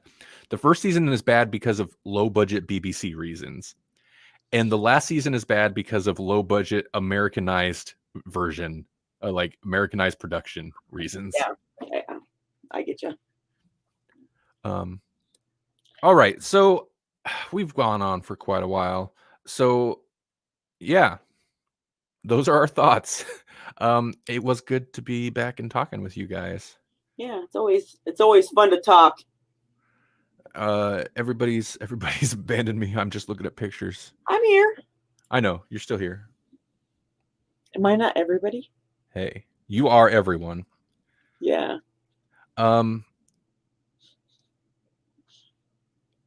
Melanie. Yes, my love. Anything we should be amazed about? Oh, there's lots. But one thing in particular that I wanted to talk about, hold on, I'll pull it up.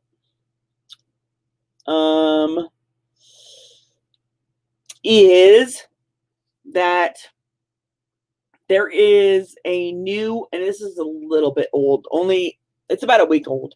So as far as stuff I bring up, it's whatever. Or at least it's been a week since I read it. I don't know how long ago the paper actually was published, but no worries. ER equals EPR, which really just means that wormholes, some scientists believe, are the same thing that causes quantum entanglement. So you know how in quantum entanglement there's two particles that become entangled, and then whatever happens to one happens to another. And this is on the like, subatomic scale. They believe that some scientists at least believe that is the same force that causes wormholes between two black holes. It's the same thing that causes entanglement. It's just on a much larger scale, and makes sense to me, and is super fascinating because I love physics, I love astronomy, and we mix the two together. That's just my bread and butter. So, astronomy. So yeah, so like a tasty dish. Yeah. So if wormholes are made by the same thing that makes quantum entanglement, it makes sense to me, because if you quantum entangle two particles and they have like a connection, like a string, maybe from string theory, but who knows? But between them that connect them, and then you take several of these particles, not several, like billions and billions of these particles, and connect them all through the same strings, and it creates a wormhole. That makes perfect sense to me. And the beautiful thing about it, though, is that it brings together the two sides of physics that they can't. What's the word? I can't think of the word, but like equal to each other, which would be like the subatomic physics, and then the like astrophysics, where it's these huge bodies or these super small bodies, and they can't really equal them out to each other. But if that were true, which again, this is a theory they're working on, but if that's true, that would make it make sense for both the astronomical and the subatomical. If these two things are actually the same thing, it would basically bring the two together in an equal way that would make it make sense in either, because that's the big problem with gravity right now, is that there's the subatomic gravity equations, and then there's the astronomical ones, and there's something in between that makes them not jive. But if this is true, if they can actually like peer review it and prove it, it's kind of fascinating, because it will mesh the two together. So Einstein's theory of relativity will work with quantum physics finally, which it's been since Einstein's time. They've been trying to figure this out because they don't jive.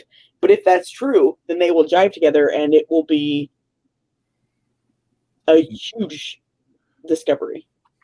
Okay.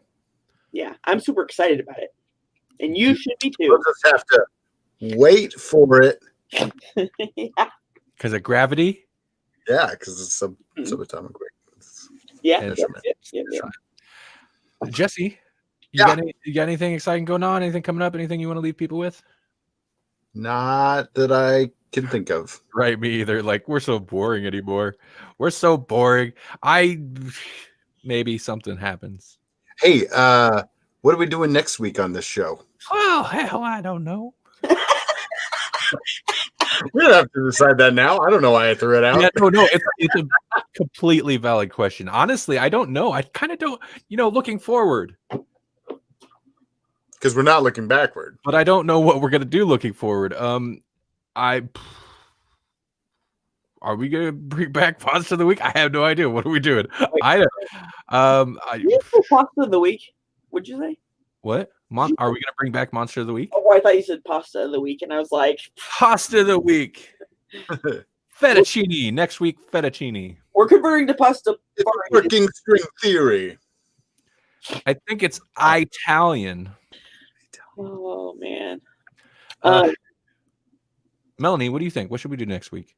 I do like the Monster of the Week thing. Maybe we eventually we could expand it a bit into just, like action tropes even or not action, but other avenues rather than just horror, even though horror is my fave. Eventually that'll run out. So, but if we're going to go horror and our subject for the most part this week was World War 84, I think it would not be a bad idea to be evil women.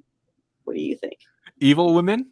Yeah. Ooh, Jennifer's Body, Teeth. There's vagina. Poison Ivy. Teeth. Teeth. That's another flavor of a Hallmark movie, in my opinion. That's the Hallmark horror movie, in my opinion. But whatever, I'm a man. What do I know? Hallmark body horror. Vagina ta-ta! That stuck with me anyway. So what do you guys think about that, huh? I think, sure. Let's do it. Yes. It's a good bookend to this. We're like, we had the hero woman, and now we have the evil woman. Which one is Melanie going to be? Which one is Melanie going to be more salty about? I have a feeling it's not going to be the evil woman. I have a feeling I agree with you. There's two things, like, I guess not housekeeping, but two things that made me think of. One, following up on our last episode on the podcast feed, which was our Christmas episode, which, I'll have to check the numbers. I don't have to, but I probably will, which also went up on the GCU feed. But anyway, listening back, because I did actually edit that episode. I'm not editing this one, but I edited that episode, and listening back, I think Jesse might have got stiffed on the points because I was very inconsistent, because at the beginning of the game, I was like, I was like, whoever calls it first gets the point. And then partway through, I was just like, okay, who called? You got it right. Okay, both points. You both get a point. And like, Jesse, you had said something about it. I was like, oh no, I'm just giving it to whoever happens to get it right. Whoever gets it first doesn't matter. And I was like, wait, listening back later. And then you even kind of said something when I was tallying the points up, because you were convinced you won. I was confused. I was like, how does it? Whoa. You were right to be confused, because I was not really. I very inconsistent. So just so you know, you might have got shorted. Crazy, and I was not doing it intentionally, because I was listening back and I was like, oh wow, okay, sorry. Bad. And then the other thing escapes me. Darn it. It's gone. I don't remember what it was, but it was another follow-up on something not important, I guess. So, okay, well, that's all I've got. So, thanks, you two, for joining me. Yeah, thank you. You're welcome. And thanks, everybody. If anybody's watching now, thank you for everybody listening in the future on the podcast feed. Thanks for listening. And sweet dreams to those who began with us and had to leave a little early. Right. Yeah, for anybody watching the replay as well. I forget that they can. Yeah, you can watch the video replay later. Have a good week, everybody. We'll be back next week to talk about some evil women. We're done with the wonderful woman. We want some wonderful women who weren't that wonderful. Let's find some evil women who are super evil. So yeah, we'll talk about some evil women, and maybe have a better idea of what we're gonna do this year. Probably not. We'll see. Grawlix 100. What? Okay. Bye. Bye, everybody. Bye. Good night, everybody.